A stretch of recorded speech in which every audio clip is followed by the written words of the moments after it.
digamos, en este caso vamos a hablar de una magnífica publicación, de un libro que contiene 6 cuentos que son excelentes, al cual le vamos a hablar con su autor, pero también otras expresiones de arte y cultura que es bueno usted conozca para, de alguna manera, matizar también el desencanto que puede tener uno de las cosas frente a aquello que no se resuelve y cada vez se complejiza o se profundiza más, ¿no? Esta crisis que estamos viviendo. Pero hoy día vamos a hablar de este magnífico libro que, como decía, ha tenido a bien editar y publicar Artífice, a quienes saludo, por supuesto, en primer orden por el esfuerzo que sé y conozco desarrollan para poder permanentemente seguir publicando. Y es un libro de cuentos, contiene 6 cuentos. El libro es El largo aliento de las historias apócrifas y el autor es José Vadillo Vila, que ha tenido la gentileza esta mañana de aceptar nuestra invitación para poder conversar con esta que es su última publicación.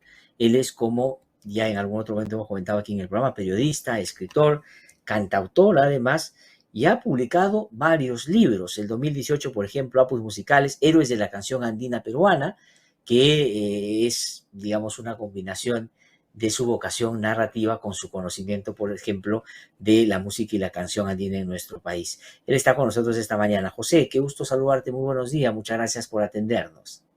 Hola, Glatzer, muchas gracias por tu tiempo y por este espacio maravilloso que hacen en medio de la actualidad con IDL Radio para los temas culturales. Sí, sí, no, encantados de tenerte. Íbamos a tener esta conversación la semana pasada, por lo que explicaba previamente y tú lo acabas de mencionar. A veces hemos tenido que postergar algunas cosas, pero estamos en el interés y con mucho gusto de tenerte el día de hoy aquí en el programa. José, quería comenzar yo preguntándote para, digamos, tener un punto de apoyo, una referencia previa a tu trabajo, porque tú eres periodista, has publicado, has hecho varias publicaciones, hacernos un poquito el recorrido y por qué. Porque, digamos, las que se te ha conocido, por lo menos previamente, han sido una combinación de, por supuesto, tu vocación y tu desempeño narrativo, pero vinculado y combinado con el periodismo, ¿no? Digamos, tal vez entrevistas, testimonios, en fin, cosas referidas a la construcción de personajes, más de esa perspectiva. Y tu narrativa también, tu prosa, pero esta vez son en cuentos, ¿no? Que he visto además hay comentarios muy buenos de autores tan importantes como Ricardo Sumalabia, por ejemplo, que habla sobre esta fineza y concreción de tu obra con cuentos cortos, con historias que son, por supuesto, entre fantásticas, muy lúdicas también. Cuéntanos un poquito ese recorrido y luego entramos, por supuesto, de lleno al libro. Sí, muchas gracias, Glatzer. Yo empecé publicando cuentos en el 2003, mi primer libro es Hábitos Insanos. Después de varios años, en el 2013 publiqué, el primero es Historias a Favor, y el 2013 salió Hábitos Insanos, y después de 9 años vuelvo al cuento con Así es. El largo aliento de las historias apócrifas.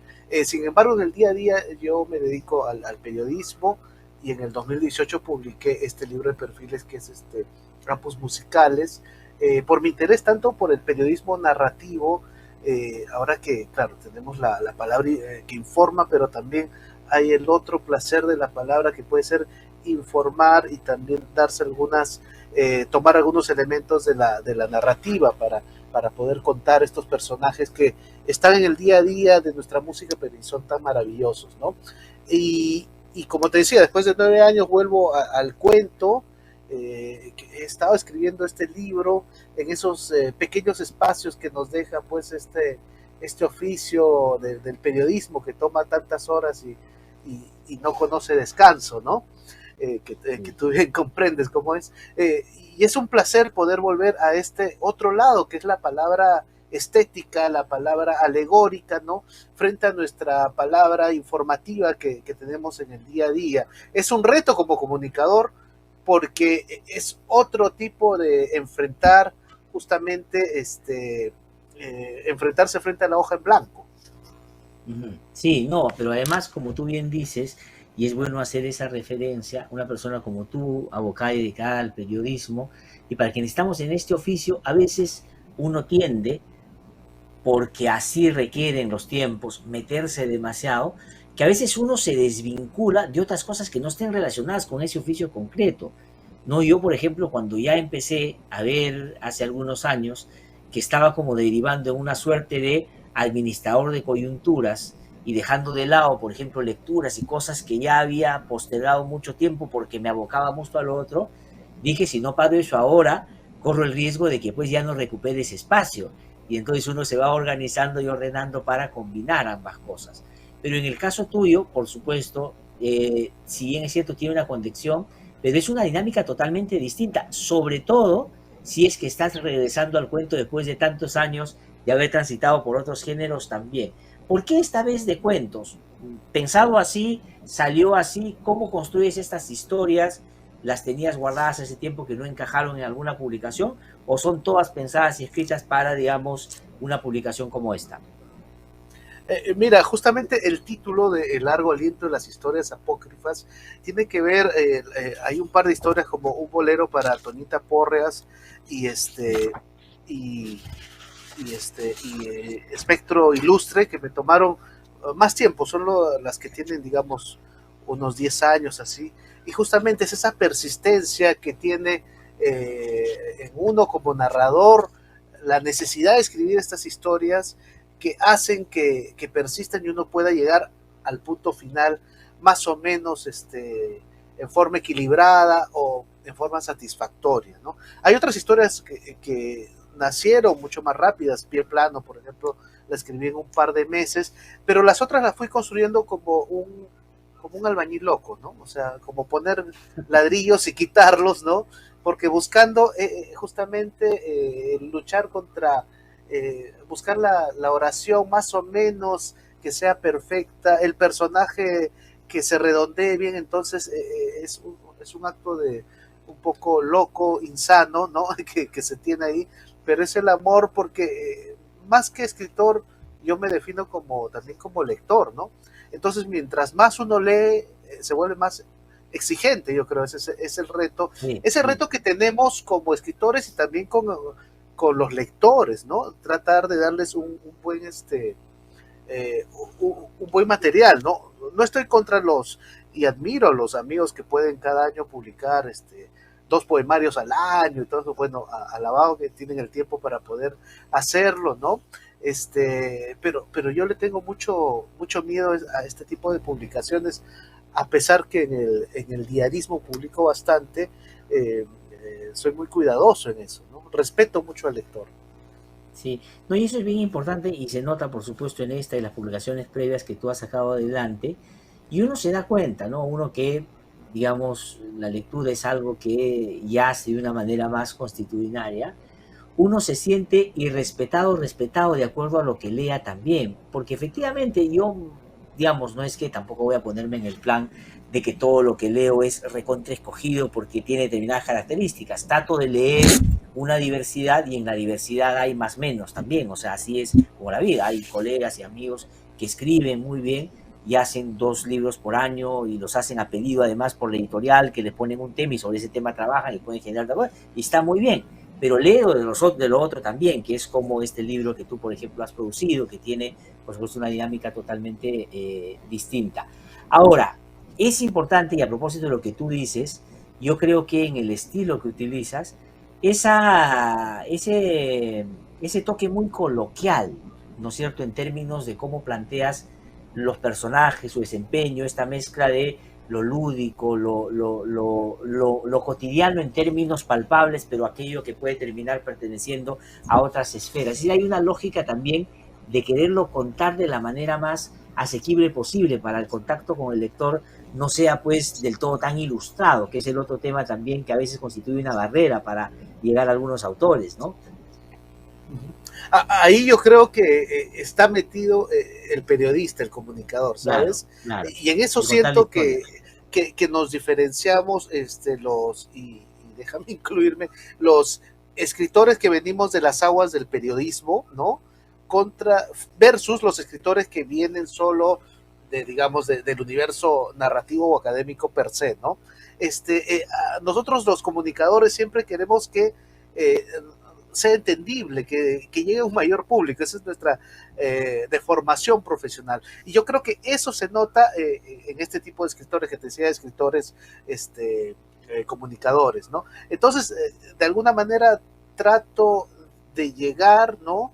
Y me preocupo en que el lector pueda entender y que no solo sea un tema barroco de que me voy a meter en mi universo y me olvido que hay una persona que me va a leer, ¿no? Hay un deber ser. Por otro lado, se quedó en el aire, ¿no? Porque cuento, siempre me ha gustado el género cuento y ya creo que quedó atrás este tema del debate de que el cuento es menos que la novela, ¿no?